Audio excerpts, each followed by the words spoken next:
Hello, everyone. Welcome back to the RationalInvestor.com's daily brief. Uh, Fortunately, I had a bit of a tough night last night, so I suppose it happens every once in a while. This seems to be a reoccurring theme for me recently, though. So I'm a little bit groggy today. Alex is still away in Switzerland. So it's just Thomas and I, and Thomas, of course, has graciously volunteered to carry the heavy lifting here today. So how you doing this morning, Thomas? I'm doing well. I'll carry the load here for you, no problem.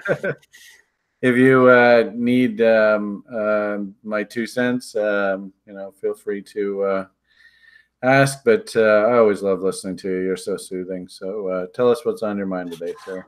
All right, I'll sing you a lullaby it's called the Equity Market Lullaby, and that is we're going into Wednesday situation, which is stocks are confused and on pause and going sideways. Yesterday we talked about what would cause the most pain for the most amount of people in this market, and that would be neither going up nor down, but just sideways. And I think that we are in a holding pattern for now until Wednesday. Again, Wednesday is Fed FOMC meeting. Fed minutes are released. We'll get Is it some a guidance. meeting? I don't know. Sorry, just FOMC minutes. Yeah. Yeah. So we'll just see what's on the mind of the Fed. I think we're And also getting into earnings season here too. So, and we kind of talked about this a while ago. There's some pundits that were saying, it's not necessarily going to be an outright recession, but we could very easily see what they call an earnings recession, where companies just don't really report very sexy numbers. I got a funny feeling that's the kind of market we're in right now. So, yeah, lots keep to that. talk about that for sure. We've heard a mention of that a few times now. And the question is it a true recession in the market? Or, as Brian just said, is it just an earnings recession for these companies? And it seems like that's happening. So the other issue that we've got here, and it's an interesting thing to try to understand and to even ask the question, which is what is going to happen once this sort of corporate buyback blackout ends. So going into earnings season, a lot of these corporations, they're not allowed to buy their own stock. They're not allowed to buy back stock. And for whatever reason, they are allowed to do stuff like this after earnings season is over. And And therefore, no treasury fund sitting there just waiting to go and buy everything up now anymore, eh? That's all been spent. yeah, exactly. So, I mean, it's an interesting thing to ponder, and how is that going to affect the market? More and more people are getting sucked into the bull camp, and I don't know if all of a sudden corporate buybacks come back online, you start seeing people buying back into these stocks. We might see Are that leg you, up. are you keeping track of those treasury numbers still? I am indeed. So, April is generally not a month where the Fed does a tremendous amount of balance sheet operations. And you can actually see from this chart here that nothing's really happened over the course of the last few weeks. We got a massive wind down of that account, which went from, like, I don't know, what is this, $400 billion to the beginning of March to 220. And we've kind of stabilized in the 300 area. It almost looks like a dead cat bounce almost. This is probably 50% retracement, right? 400 down to 200. So at 100, we're right about 50% level. Are they going to unwind this balance sheet some more? That's a good question. If you see the Fed start to do balance sheet operations, you see them unwinding this account, they're going to have to make a public announcement that they want to unwind this account even more. But that's And not the Fed. That's the U.S. Treasury's balance at the Fed, right? right, exactly. This is U.S. Treasury. I think that's sort of like what they call that plunge protection team kind of nonsense that they used to go on about. So you can see in I guess the end of 2018, beginning of 2019, their plunge protection fund was pretty high. And so they went and spent a bunch of that money to try and prop the market up. So, yeah, I don't. It'd be really interesting to watch this. It's interesting, and I think if I remember, the commentary was that this is when tax receipts come in, so they actually expect this fund to get sort of built up with incoming tax returns and all that. So I thought they actually drew it down quite a bit more, but still sitting up that $300 billion. They still got a lot of ammunition if they need to throw money at the market. Yeah. Yeah, so we'll take our cues from that in May once they once they carry out major operations here. But for now, this sort of thinking is on hold as far as how that's going to impact the market. But I think corporate buybacks are a big thing. Yeah, totally. And also, too, like I said, that's interesting commentary on how they're sort of frozen out during earnings reporting season. And I think that makes sense. So what we might find, looking at your chart, I see just one big ass Head and Shoulders there. Yeah, I saw that on Twitter. Some guy was tweeting out this Head and Shoulders thing on the Dow, and it's an interesting idea. Where do you see it? Well, just this most recent one, the sort of neckline is, I guess, about 25,000, which makes sense. Big fat round number, psychological level. So and I just have to make sure I'm doing this. I don't know YouTubers. Remember, I'm watching it for you. So right now you're sharing my screen. Okay, good. For some reason, and I think it's because I don't have it on real time, but I'm not seeing it. Okay, there we are. So we're up to date now. Okay. I suppose I can just quickly do something up here. But the left shoulder looks to be that rally, February, March. The neckline is sort of early March. Now we're making the head early April. And then if we pulled back against the bottom of value there, back to the neckline, then rallied back up and then formed I guess the right shoulder. If that did break down into sort of May, June, sell in May and walk away, blah, blah, blah, that would take us down into sort of 23,000 or that reload zone. To me, that makes sense. So you're thinking something along the lines of this, maybe? Here, I got a Dow chart up here. And especially what I'm hearing out of Boeing is the news is just getting worse. So I think it gets worse before it gets better. I don't know. It's interesting how we've been following this trend line. I don't know whether we do that trend line, but I guess I'm thinking something along those lines. If we just and I don't know whether we have to come all the way back down. It would probably be better for Head and Shoulders if this was as symmetrical as possible. But on my screen, I've just thrown what I just sort of eyeball seeing this sort of Head and Shoulders E-type pattern here. So we'll see how it goes. That's obviously a very early sort of prognostication. But I do like how just on your volume profile there, that would come down and fill in that much there. So sorry. That's okay. Yeah. See, so there's a bit of a hole there just above 38.2 on the profile.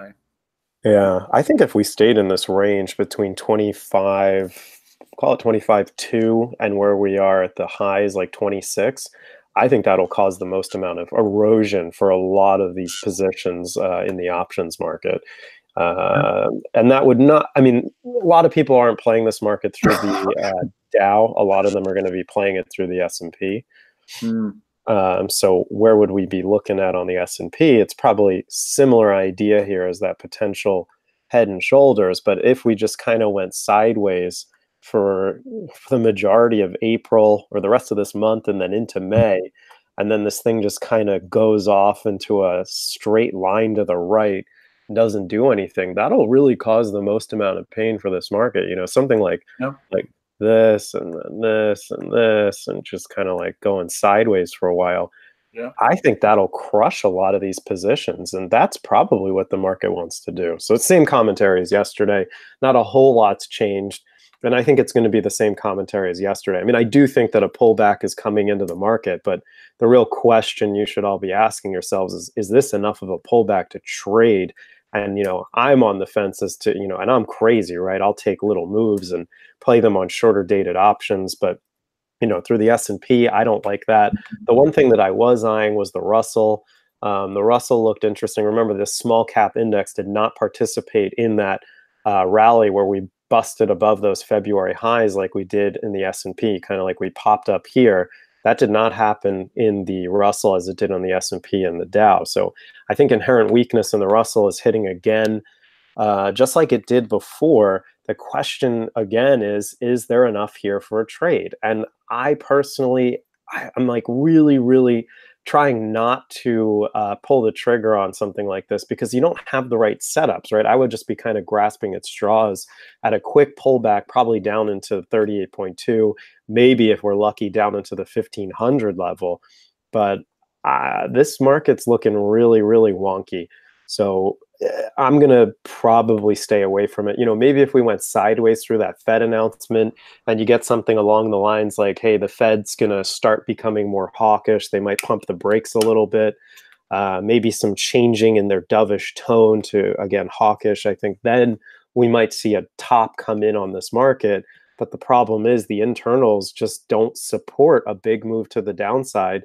They still, remember, we're still postured on this market in a bullish posture because of this bull divergence that came into the market. Arguably, it's playing out on its first run. Now, if we dip down and go below these levels, then fine. I understand that bull div would be off the table, but that would be a pretty serious dump here that would have to come in. And remember, we never came down into 38.2. So even though I like if you can zoom out, I really, guys, this is pretty simple. And it's interesting how far away the Russell is from the old highs. Yeah. But if you look at like the Dow or the S&P or something like that, really, you only know that this is a bull if we go out and take out those old highs. Yeah, it's that simple. Thanks for distilling it down to an easily digestible piece. So we'll move on. Like you look, I appreciate that. I mean, you look at a chart like this weekly S&P chart, I can absolutely tell you without a shadow of a doubt, there are going to be a ton of pros that are just going to simply short this and just say, look, I'll risk to new highs. If it breaks to new highs, I'll just walk away. Very, very simple trade, really.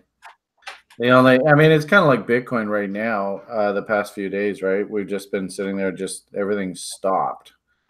And I sort of feel the same way in the stock market. They had the insanity. They brought the market back, plunge protection team, blah, blah, blah. And now everything has just stopped. It's quite remarkable, really. They pushed the pause button. And it's interesting because, I see a lot of sort of this commentary in our community as well. People are feeling kind of wonky right now, kind of, I don't know what to do. I did see somebody in the lounge yesterday was posting that, it has sort of like a mass psychological effect. I wonder if there's some big celestial event going on right now. I saw Shane here just a moment ago. Shane's reporting in from the construction site. And then I saw he had his camera on. Anyway, nice to see you, Shane. Be really interesting to find out if we had any sort of like, there he is. Hey, watch out for the guy behind you.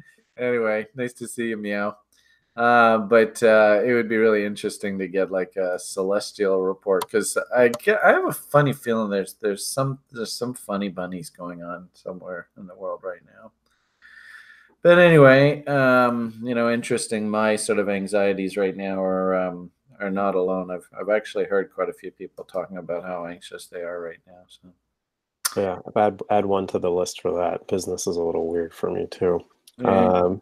And it seems like it's a little weird for the United States of America too. You've got Trump coming in, and there used to be lots of talk about trade war with China. Well, seems the latest beehive Mr. Trump is poking would be that of the EU. And if the US wants to start importing or continue importing wine and cheese, that the EU is going to have to strike a deal with the US. So it seems Trump there's no shortage of countries that Trump wants to anger at this moment. And it's interesting. I was listening to some commentary. I don't remember where I heard it, but for the longest time, the EU's always sort of sided with the US, and no matter what happens, they're always on Team US. And lately, that's kind of shifted away from us and toward Russia and China. And I think that that's going to start to weigh heavily on us as time goes on and as Europe starts to shift further and further away from sort of being in Team USA. So keep your eyes on that. I think that's going to be interesting as it unfolds. I'll have to try to find that commentary because it was really fascinating. But back to markets, I was listening to the laggards today, and the market opened up down about 200 points on the Dow. Some of the names that were slowing down were things like energy and industrial. So I've got the XLE up on my chart.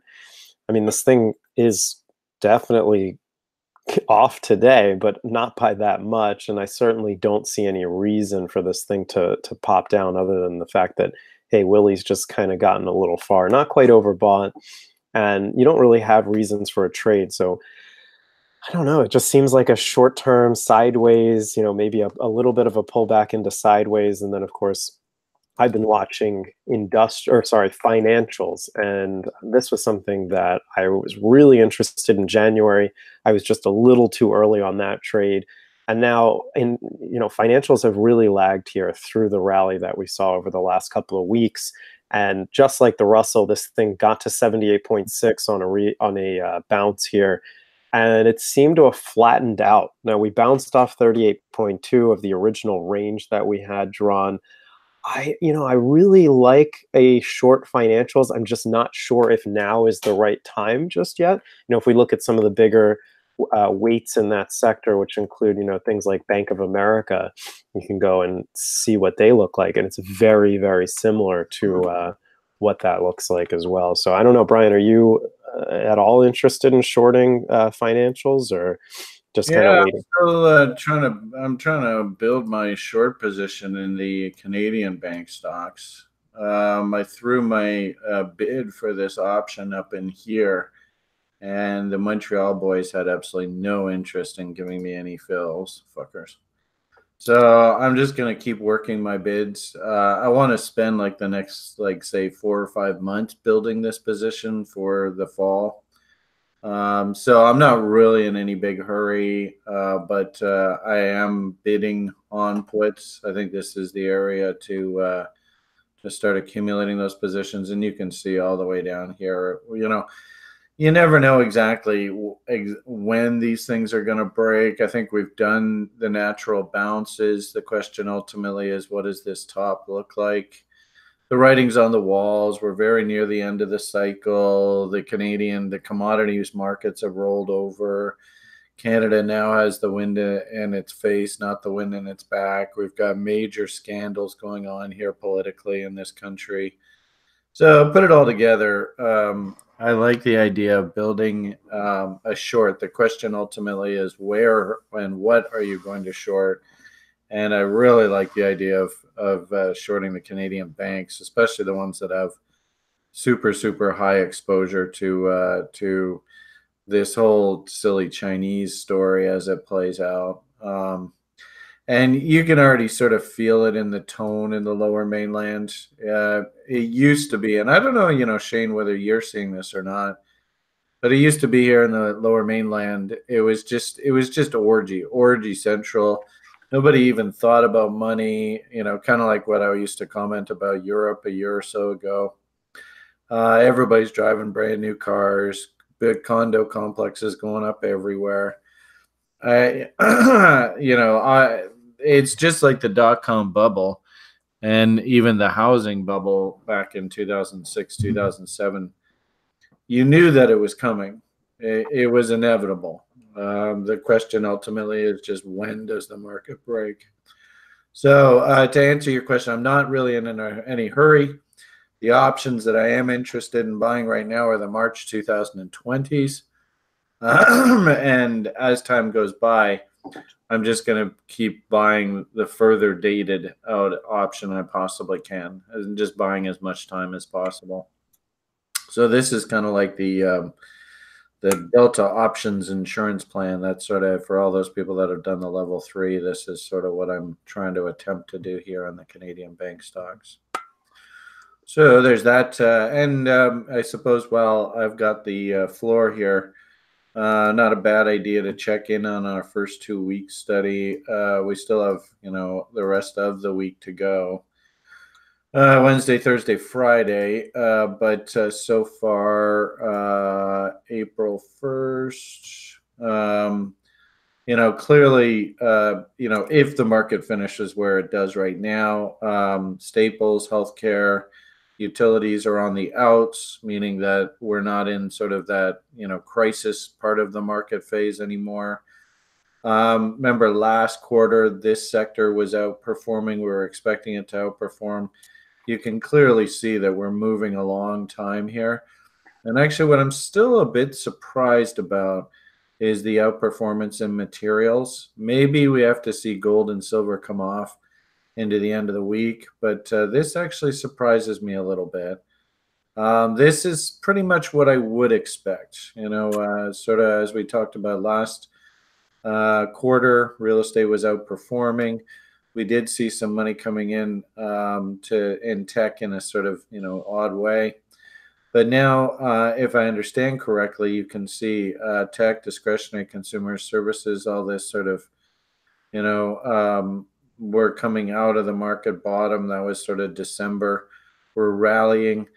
Now, how much of Boeing is wrapped up in this industrials? You're kind of bearish on General Electric too. So, that definitely goes into that sort of category. But here's materials way over here. And I got to tell you, I'm a little surprised that the material sector is doing as well as it is. I do like the idea that we're in sort of this phase right here. But again, Boeings and GEs and stuff, they're not doing so hot.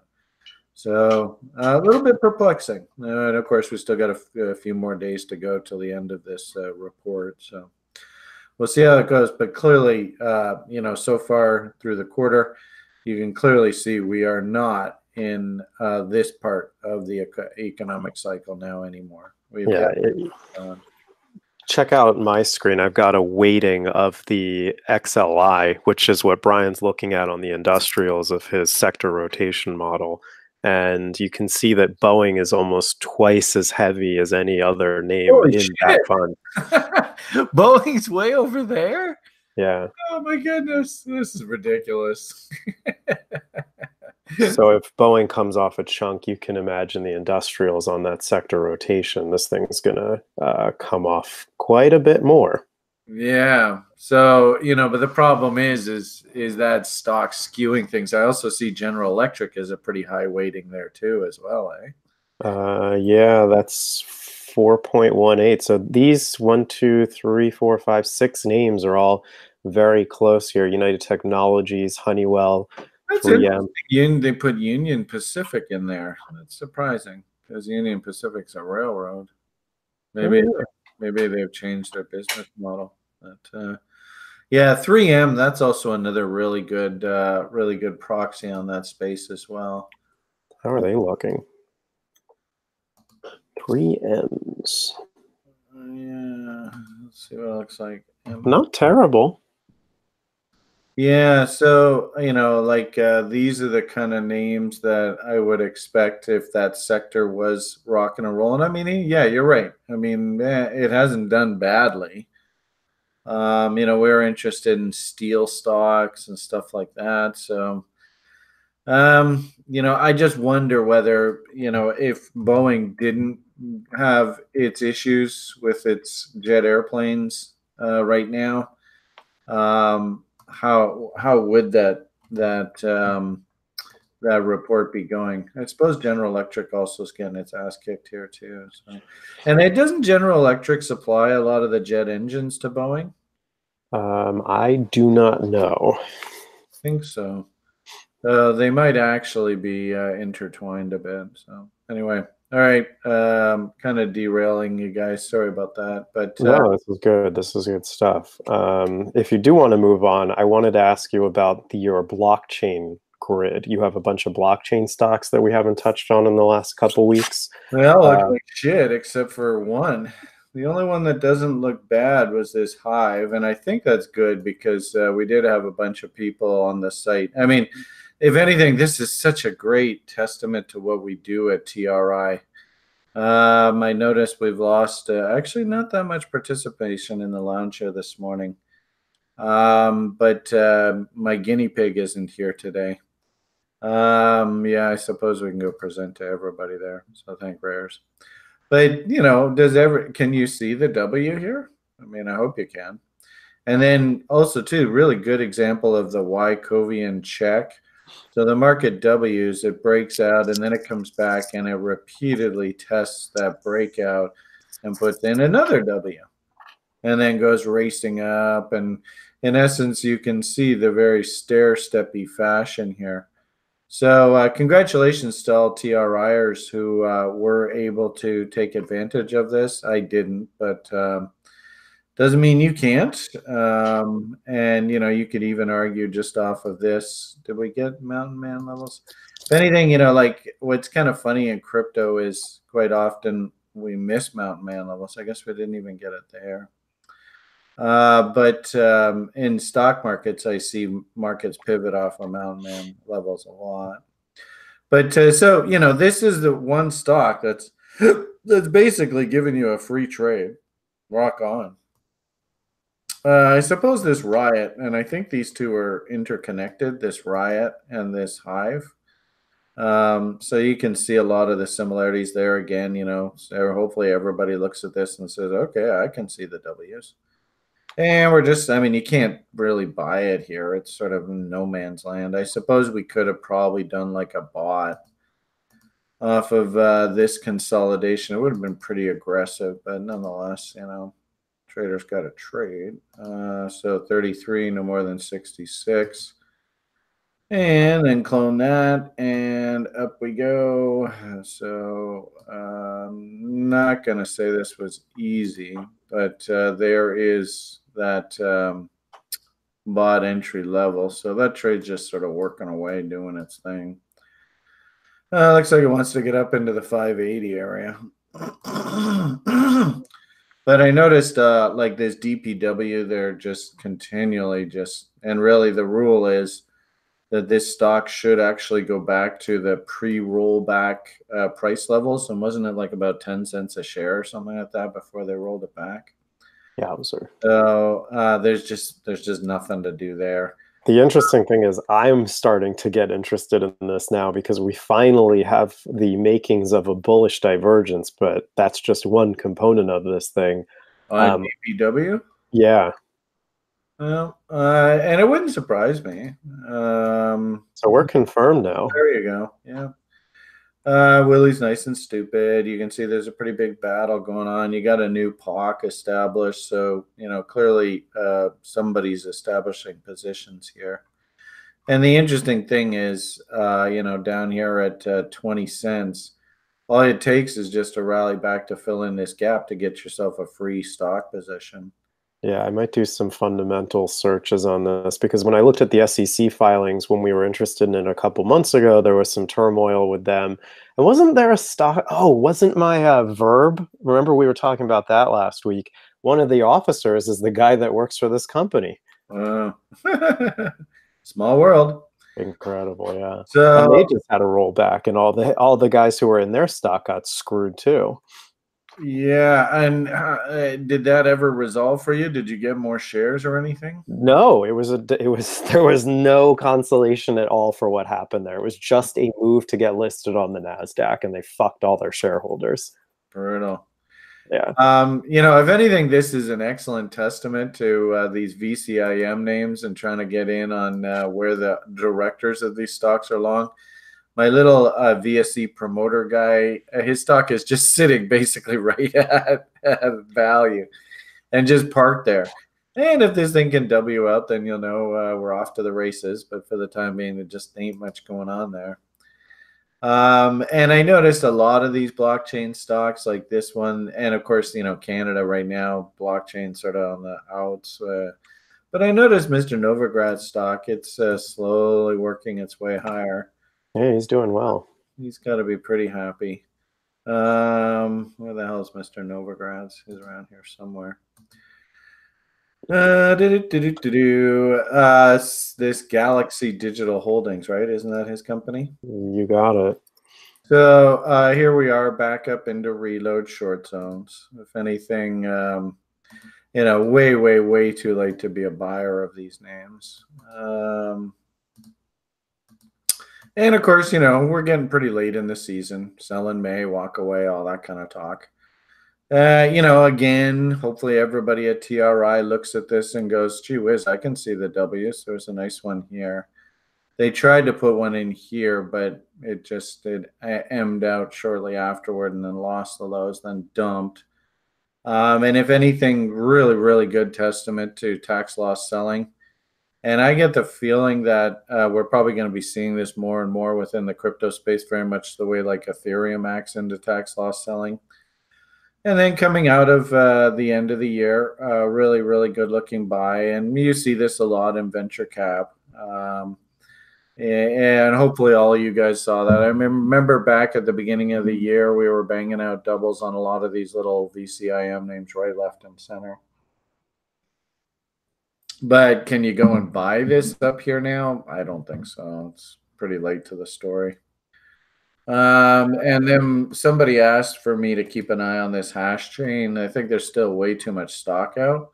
So I think you just got to wait for the consolidation. Stock should jump up on the consolidation. And then when it trades back down to these levels like that DPW, then we'll know it's a buy. Yeah, look where all these insiders are long from DPW. Majority of them are long from like 12, 11, 10 cents. Yeah, interesting. So how on earth did they get those shares at that price? That was February 12th? Yeah, February 12th. And remember, they rolled, they did some, did they? How did they buy them that cheap? Maybe it was like an option to buy through the company or something. There's a remark here. Can we see the specific filing? This is what's cool, is you can dig into this stuff and see, what actually went on here. So they've got amount of securities purchased, price, amount, purchase. Does it say anything specific about what happened? No. What was the date? 2/20. So February 20th. And then what we need to know is when did they roll the stock back? Where's that little Finviz thing that I like to use? DP. March 14th is when they did the 1-for-20 reverse stock split. Ouch.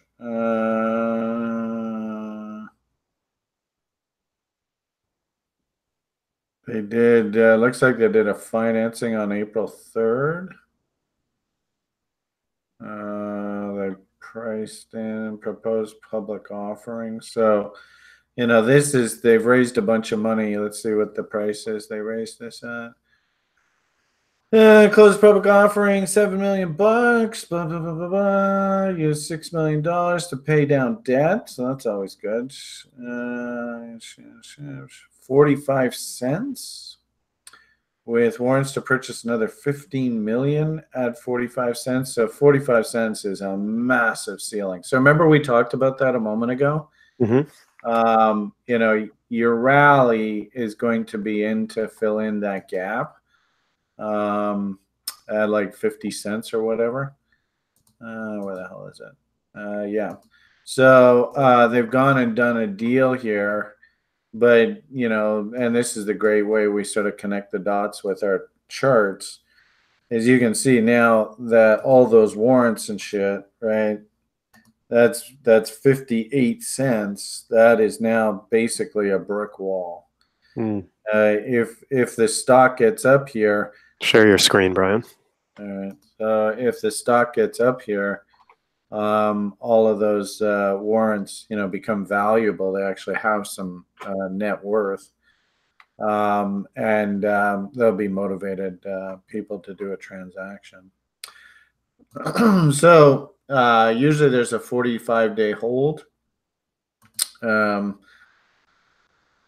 3 months, and actually maybe like more like 90 days on those financings. So if anything, this makes sense. If you want to take a shot, you come in on the long side, probably do your reload zones, all that kind of fun stuff. You could wait for like a Leanne James trendline breakout kind of thing. Notice 1, 2, 3. So actually, this trend line is valid.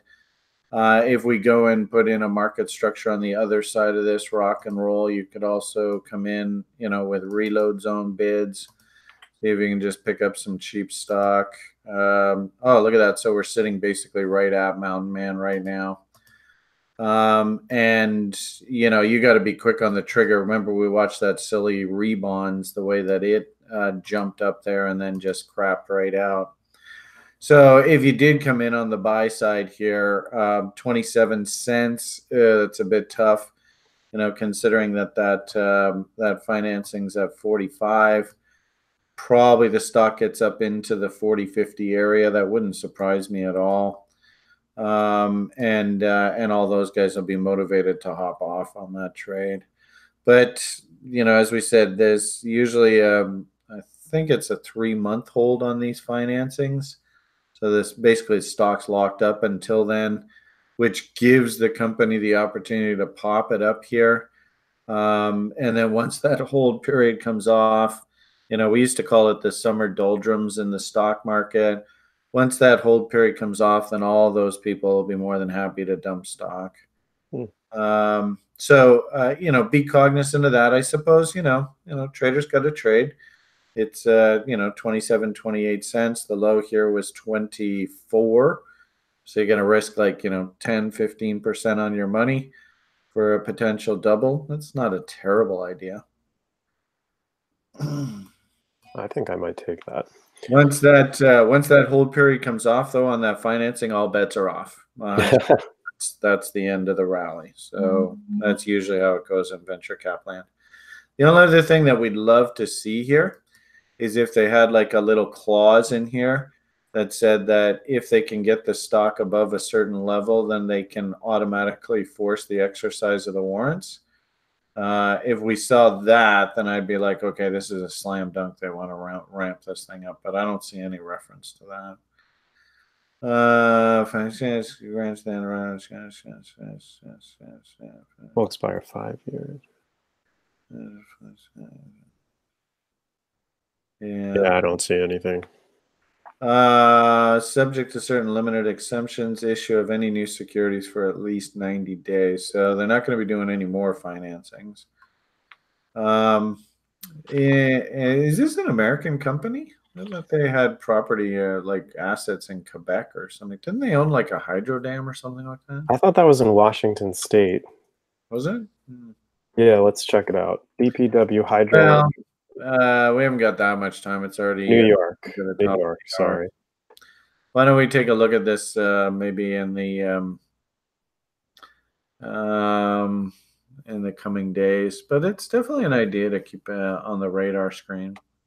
And that's, I like that about you, Thomas. You're focused. You're, don't lose focus. Don't fall asleep. Keep hunting, keep hunting, keep hunting. I love that about you. So there you go. Something to consider. How many shares are out on this thing now? It looks like we've got 23. See, I like that. 23 million. Anybody who's taken our education programs, we absolutely love stocks with like 20, 30 million shares out. That's like perfect. And debt to equity at 50?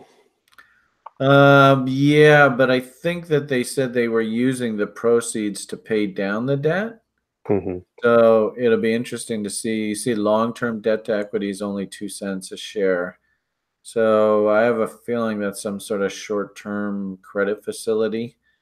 Maybe when the financing closes, that disappears. It's not a bad idea. We should probably pull up the company's website and get the IR person, and just talk to them. Say, what's going on here? Hey, we're a large fund and we're interested in participating. Can you give us any information? Investor relations, what should I say?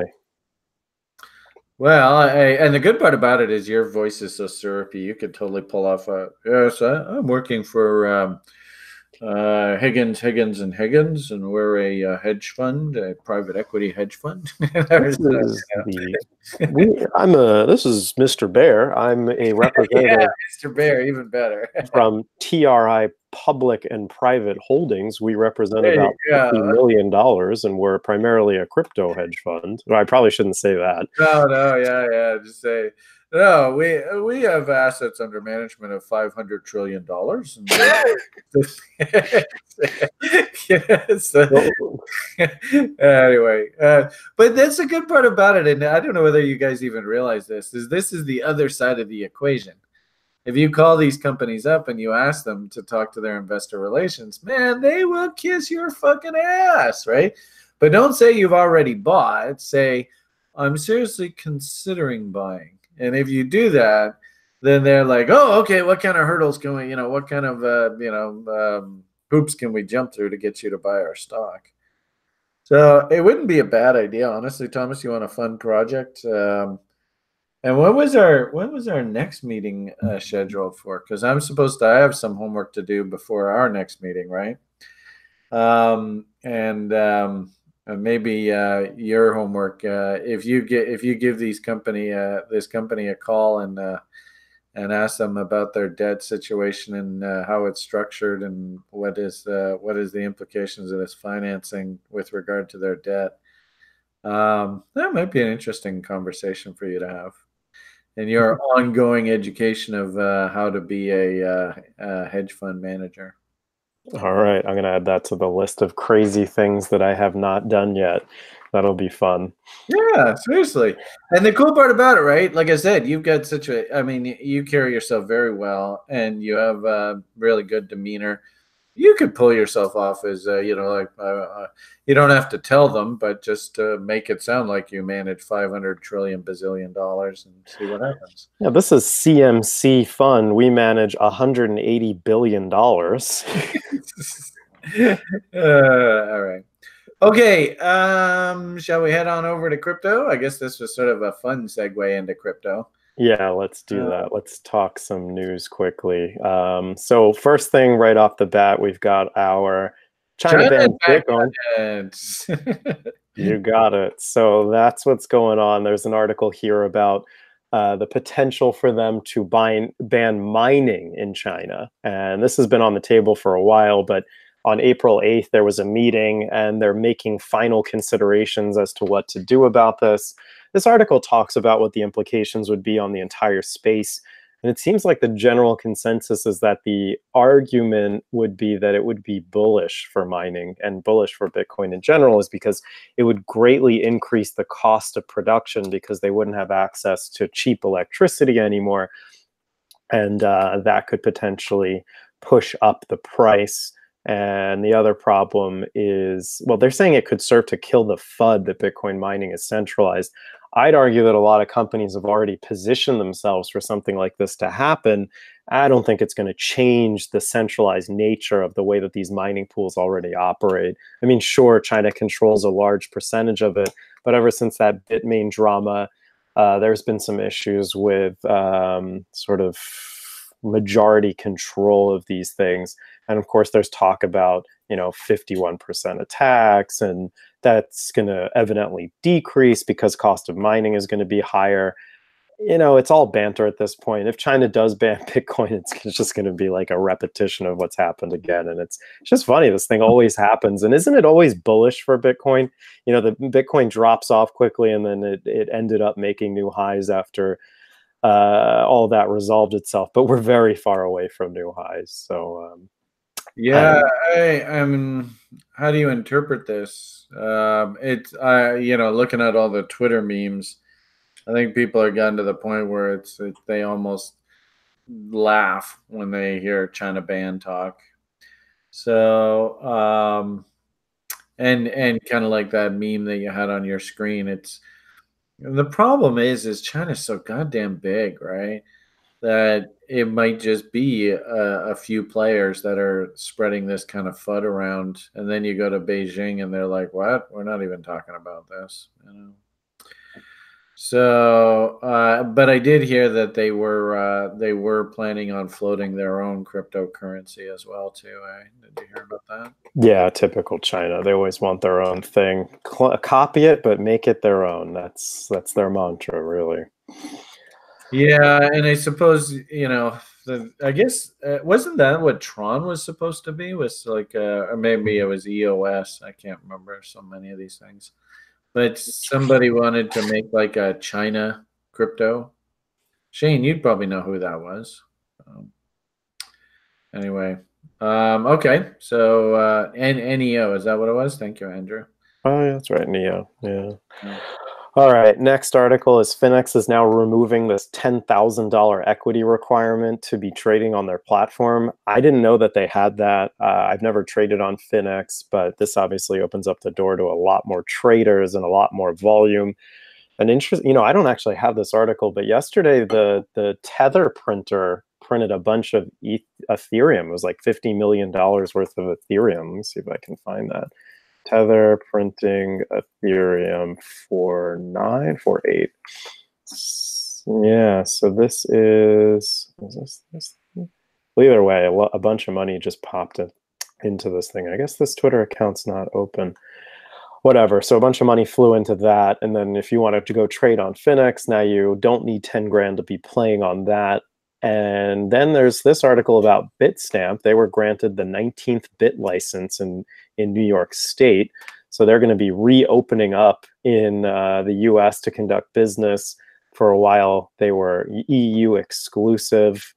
And Bitstamp's back again. And they're also going to allow you to trade a couple of the other altcoins. I don't think it's anything crazy, just your typical Bitcoin Cash, Litecoin, Ethereum.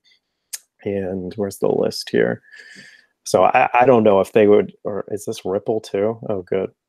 Yeah, so there you go. If you don't already have an exchange you're trading on and you've been waiting for Bitstamp to come back, there you go. So no shortage of bit licenses coming out. And then Coinbase comes out and said that they're going to add EOS, Rep, and Maker. And you can start transferring your coins onto their platform as of 3 p.m. Eastern time yesterday. And they're going to list those markets, I think now. I think they get listed today, but trading commences, but will be exclusive in the United States to every state except New York on EOS USD, Euro, and BTC, and the same on Rep, but Maker will not be allowed in the United States on Coinbase. So they're trying to get more and more coins listed, and they've got a pretty nice list so far. You can see all the coins on here. So it's about 31 coins that they've got listed on Coinbase right now as altcoins. So they're getting all the stuff on there and people are participating. So they must be getting good responses.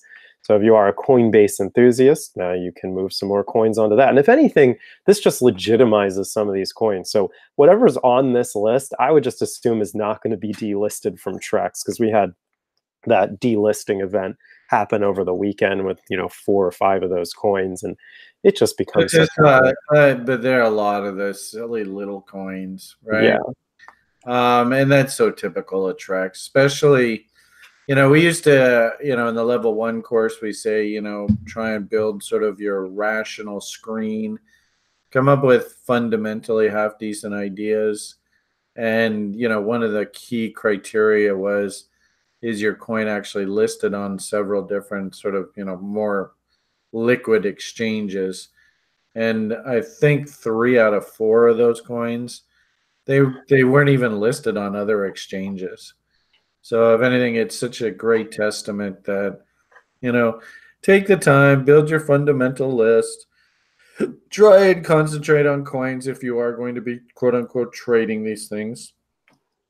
Try to build that fundamental list of coins that aren't just just listed on one exchange, because that leaves you extremely vulnerable. And most of these coins that I see on your screen here, they're pretty major. They're listed all over the place, eh? Yeah, they look like pretty big names. Is this Quark chain the same as Quark coin, or is that different? QKC? I don't think I've ever seen that symbol before. I don't know what that is. Yeah, I assume it's different. I don't know. I haven't participated in Quark in a while, but it just brings up old memories. Anyway, that's our article. That's your news. Nothing really crazy coming out other than what we covered. So I guess we can probably jump into technicals. So should we do Bitcoin first? I've been talking a lot about Ethereum. That's probably because that's what I've been trading the most of. But we went into London Kill Zone pretty much without that crazy move in price that I was expecting to happen. This may be setting itself up in a way for a move in the future. But I was watching the market into New York close yesterday, and the market ran up into that 5, 6 o'clock Eastern time. And it almost looked like this thing wanted to break out and break higher. You had this market structure W that came in. Here's 5 o'clock. This thing pops up, and it looked like New York was just keeping prices contained to buy and maybe potentially for another move upward. But that never came in, and really we just got a tail into a reload zone, and it got knocked back down into the overnight hours. Asia was not interested in buying, and it looks like London wasn't so interested either. So we're kind of stuck in this range here. And I mean, you need to draw your battle lines, really. I mean, what direction would you lean? It's hard to say, right? You don't want to lean one direction or another. You really just want to set your lines. You want to go any break above this 53.34 on OKX and a break below 51.60 there. I think those are your two lines, and anything above or below that with the right setup, I think you've got continuation or breakdown. And at this point, if this thing can just go sideways and clean itself up a little bit more, I would almost lean to the bullish scenario just because this thing hasn't broken down. Now, if you look at the 4 hour, which I said that's where I'd be eyeing my short setup, this thing doesn't have an M in it yet. And there's no bear divs coming in here at all on a 4 hour chart. So I'm just wondering if this thing continues moving higher, maybe into the $6,000 range, and then that's where that thing craps out. But we did see some leadership. I don't see anything leading at all right now.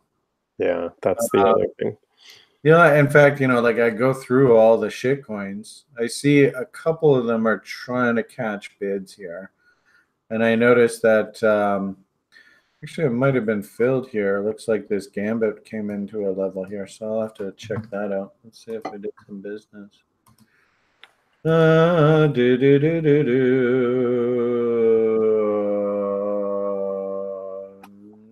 isn't that interesting? I thought I had bid working there. Yeah, so we're looking for your screen.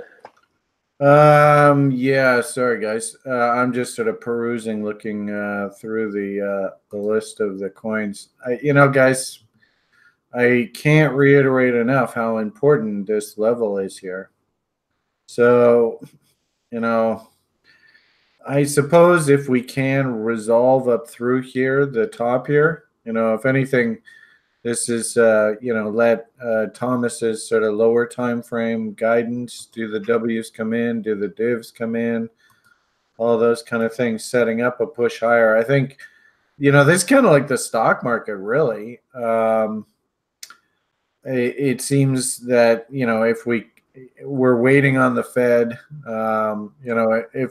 if we read the Fed minutes that they're leaning back to the hawkish side, which I doubt. I think the Fed minutes are somebody going to say we're data dependent, and we're not really going to do anything until the data tells us. But I think the whole market, just like the stock market, I think Bitcoin and crypto is sort of just waiting for somebody to sort of declare that, okay, the game is still on. And, I hate to say it, guys, but I really do think that, I don't know where the hell is it? Over here, right? That we have to wait for this to resolve itself. Kind of like what Thomas was saying, they tried to move the market up, but the market just isn't ready to go here yet. And, statistically speaking, what I'm worried about now is we pop up here because everybody wants us to be a bull, and everybody's going to go bull, bull, bull, bull, bull, and then it's going to crap back out again. But I think, we have to wait for this range to resolve, and I'm still leaning towards this scenario. You never know what the hell's going to happen in this crazy world, but until we can just push away from this moving average and it actually turns into support, I think we all have to just sort of cool our jets. And I'd hate to say it, but as I've said repeatedly, I think this guy here is our sort of cue, and such a great testament to range traders. Everybody should be able to see Mountain Man came in and basically did what he does off 61.8s. I was sort of commenting or yesterday that this trend line's resolution will probably be the tell. And if anything, I think this is a really good analogy of why we don't want to take market structure signals underneath the trend line, because you might have been goaded into, and also too, terrible trade location. But you might have been goaded into thinking, oh, that's a W, and okay, away we go, and you just get bitch slapped on the trend line failure. So we've now actually popped above the trend line. If we get any sort of market structure now over here, interestingly enough, that starts bringing those crazy bot setups back to life. So we want to, if we just use this recent low end of the range, there's 33, there's 66, so who's come alive. And if we draw our extensions off of that low, then there is the 25 level. Interesting how this battle right now is basically being waged right off that 25 level. Isn't that interesting? So, if you're a bull, we finally got the consolidation that I've been sort of waiting for. One low, two lows, three lows. Any kind of bullish signal here, I really don't have a problem if you take the setup. But if we break through this these lows here, I can't see what that number is. Looks like it's $78.10. So if you see any print, 77 or whatever, this happens to be on Phoenix, then you probably ought to run for the hills. So that's not terrible. It's risking $10 for the potential for a nice move up into the sort of 116 area. So, I've been saying all along that I think Litecoin has sort of been leading our charge here. And if Litecoin can get back on sort of the bull side and we start firing bullish resolutions here, then, game back on. But really what I want to see is I want to see somebody lead. I don't see any leadership here. I suppose Ethereum has got another consolidation working here. We did break to new highs, but I don't think we're at those bullish bot objectives on Ethereum just yet. Yeah, so he still has another push higher, and this might also actually be a 3 drives pattern. So we'll watch how this plays out. But Bitcoin right now, geez, this is looking so nosebleedy. Now hopefully everybody can see we get nice moves below this railroad tracks low that paints M top, and down we go. And then I'd also say I personally like to follow this Binance coin. I think it's a good proxy on sort of the speculative fervor of this market, and it just made a new low here again today. So certainly no buy signals there. And really this thing, I think, for the sort of, if we want to see another leg higher in altcoins and crypto, this thing's got to get back on the bull side. So that's my commentary there. Is there any specific levels on things like Ethereum that you're watching right now, or are you just sort of just waiting? Yeah, I think you covered. I'm looking at well, before I go into that, I think the one thing you could look at for Binance Coin is any kind of announcement from Binance that they're going to be conducting another IEO, initial exchange offering. Did you see? I thought it was hilarious. Somebody was saying on Twitter, sorry to interrupt, that there is an exchange now that's doing an IEO on a company token, and they don't even have the token's permission to do it. Like, holy shit, you're kidding me. I couldn't believe that. Oh man, the space never ceases to be amusing. All right, Yeah, so totally. I mean, you can't write better fiction than reality. You know, these exchanges are going to IEO these coins now without even the coins being on board. Oh, fuck me. So I am watching this 15-minute market structure bottom coming in here on Ethereum, and really, it's the first one that's come in since the weekend. You know, we got this April 8th market structure that came in on, I guess this was yesterday at 2 o'clock, and that was kind of the last time we got something like that into the overnight hours. We started emming out lots of tops, lots of tops. The question for me becomes, is this market structure bottom just going to push us into these tops as another shorting opportunity? So what I would do is just go into the higher time frames. You can see sort of the same thing as the 15-minute potential market structure W on the 30-minute as well, and not quite the divergence you're looking for. So I don't think this thing can power us to highs for the last couple trading sessions, and then the hourly just looks very washy. But you've got this reversal formation here.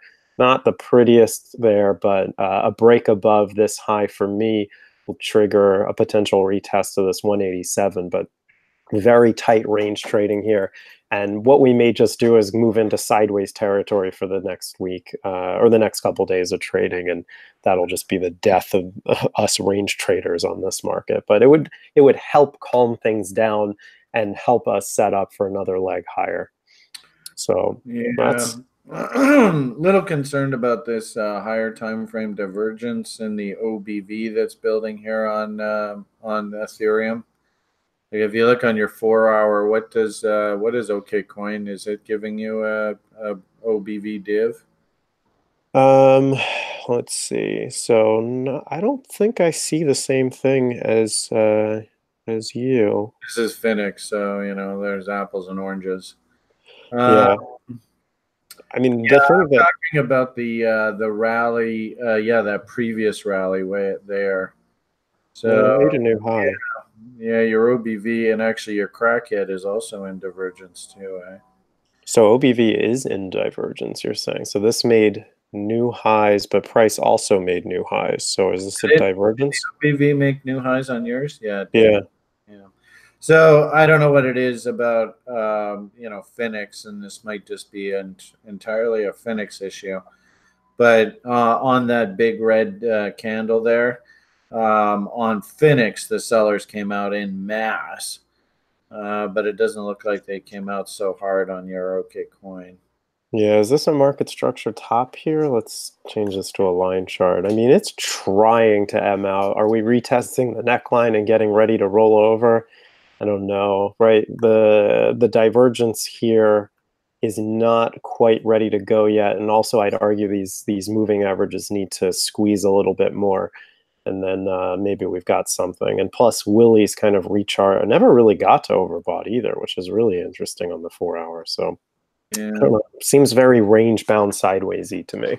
Yeah, and I like that conclusion. And as we sort of said a few times, my hunch is that we're waiting on the Fed minutes and sort of the broader market to get some cues, and that will probably dictate our future, whichever way they decide to break. You know, if the equity markets come off hard here, I wouldn't be surprised if crypto has to take a bit of a pause. If the orgy continues, then the orgy continues. Yeah. Do you need to insert 25 cents to continue the game, or is it game over and we've run out of players? We'll find out. Actually, it's interesting. So your MACD, you can hopefully see the massive bearish divergence that's potentially coming in here.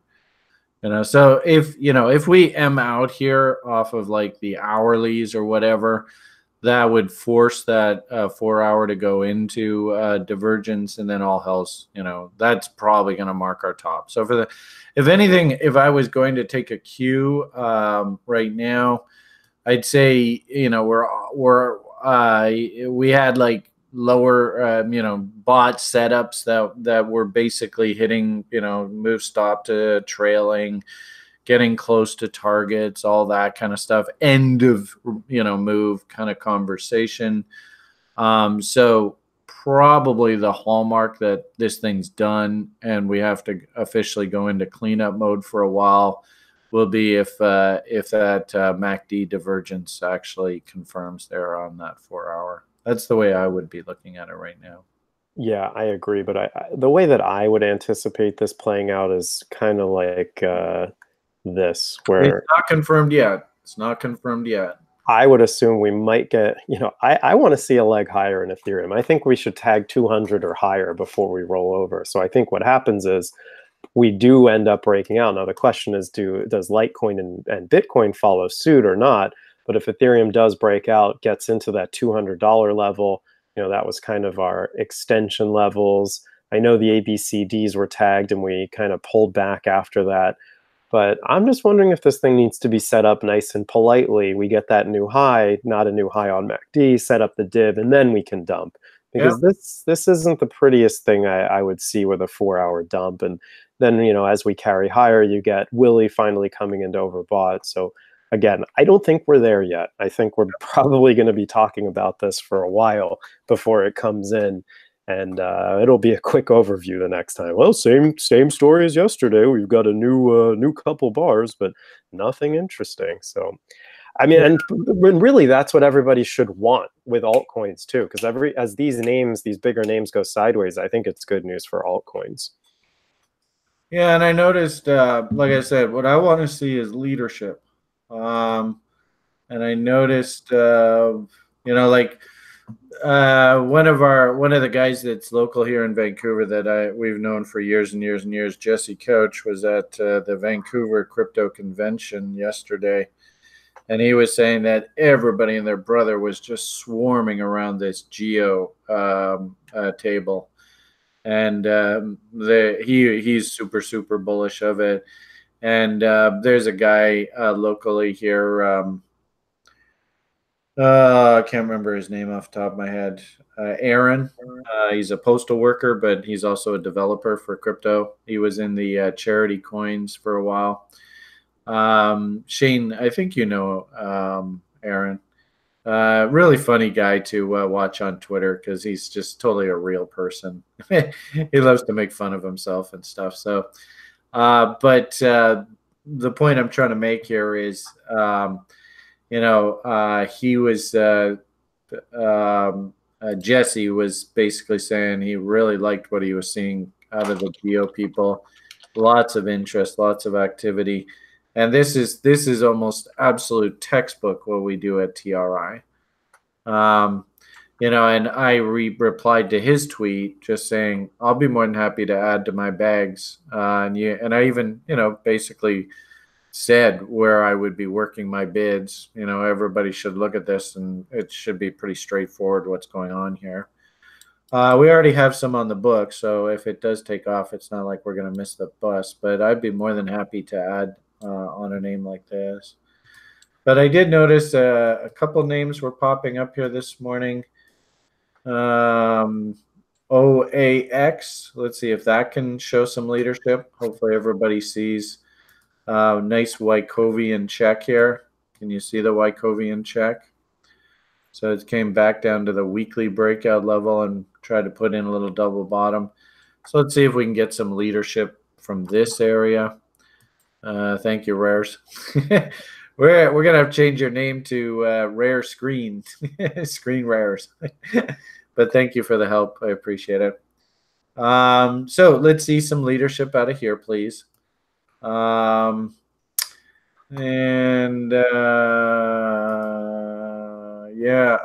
I'm not seeing too much leadership here. And that's the one thing that you have to see for this party. Shift, here's another one. You might want to keep on your radar screen. Again, can we get some leadership here? I don't know what the internals of these look like.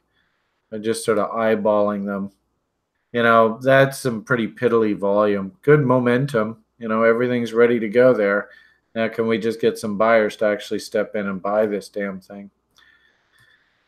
So, that's, if anything, if we want this altcoin rally to continue, we got to see the leadership. I don't know where it's going to come from. This was that list of coins that Twitter person was like, "I buy these." You can see some of the ideas haven't worked. Always a good idea. Nanny Nibbles kind of idea. Don't go and bet the farm on these damn things. Some of these ideas gave us absolute gifts. And it's interesting because I still have a bunch of bids working here and I'm not getting filled on any of these, which is, I suppose, a good sign unto itself. Means that these things are relatively well bid here. But that's what I want to see. I want to see leadership.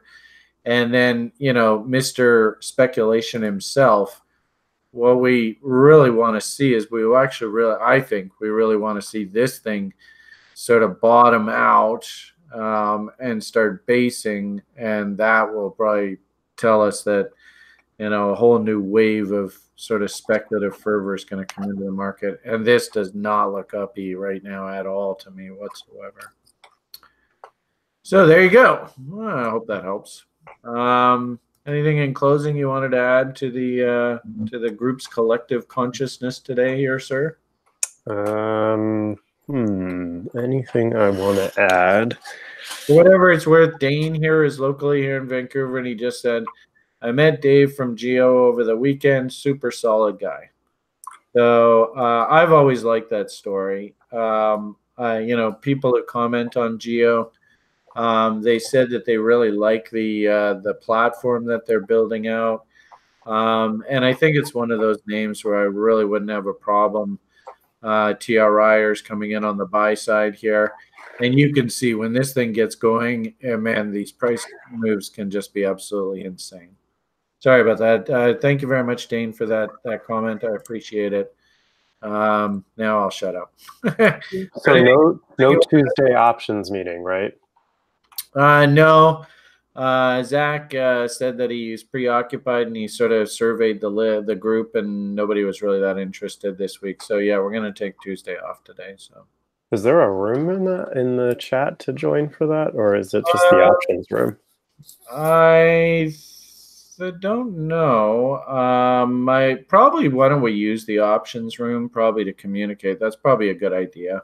Okay, because I'd be interested in joining that for sure. Awesome. Yeah, we'd love to have you on board. Most of the options that we're looking at, keep in mind, Zach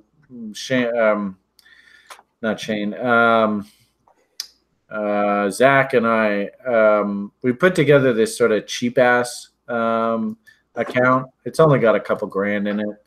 So we're not really risking too much money on these names here in particular, but I haven't really, especially with our commentary about the stock market, I'm actually a little leery about putting on really any new positions right now.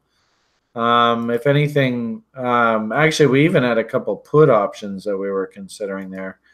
But I noticed that a lot of these, we picked up some of this computer task group. You can see how it jumped off the lows. Picked up a bit of this Ferroglobe. It's put in a nice double bottom, so that's good. Some of the names that we were looking at were just going absolutely crazy, but basically we've missed the trade. I had a couple little stocks. The CenturyLink we bought, leaps into next year. I don't really see anything to get too excited about here. It just fractaled. So, kind of like the broader stock market, it's probably going to take a bit of a pause here. And then the other option that I picked up recently was on that Sonos. And actually, it's looking pretty good. Oh, look at that. Broke to new highs again. So, too late to be a buyer here. But that's just an update on some of the options ideas that we're kicking around. So, okay, why don't we leave it at that? Hope you guys enjoyed the broadcast today. Thank you so much, Thomas. Always top notch, very good quality. You've got your assignment to contact DPW's Investor Relations Department and find out what the situation of their debt is. Hey, Casey, you made it back to Victoria. Are you back in Victoria? Thank your wife, Megan, for being an excellent hostess. And did you see the picture that I posted in the Daily Brief yesterday? I suppose I should send those to you. But it was really fun evening. So And let me just make one closing comment. I'm going to start checking the show request tab more often in the chat so that we can start that's smart. addressing some of the questions. I've been very much neglecting that. So if you do have a show request and you want to post it and you want us to go over it, when you post it in there, make sure you tag either myself or Brian or both of us with the @ symbol and start typing Brian or start typing what do you have to type? Tom? No, yeah. Start typing my name, Thomas DeBear, in the chat, and that way we'll make sure we can address that during these shows because we really want to get your feedback and figure out how we can make this show better. Oh, Things you like. wow. You're so, geez, I love working with you, man. Yeah, and especially things you don't want. You know, if we talk too much about DPW and you don't give two shits about it, I want to hear about it. If we talk too much about equity, same thing. Like, give us some feedback. We're just talking to brick walls here, and it'd be nice to know what everybody wants to see. So please don't be shy. PM me. I think Brian's got his plate full, so I'd be happy to take on all requests and feedback. So please keep that coming and post in the show request room. Thanks, man. What a great comment. All right, why don't we leave on that note? Thomas for the win. This guy's he's just the best. Have yourselves a great day, everybody. Try and remember what your number one job is. With regard to crypto, let's keep hunting those W's. Keep, buying in against low ends of ranges. Hunt for those divergences. You know how the story goes. Try to play from a position of strength and remember what your number one job is. And we'll see everybody again here tomorrow. All right, guys. Have a great day. All the best. Bye for now.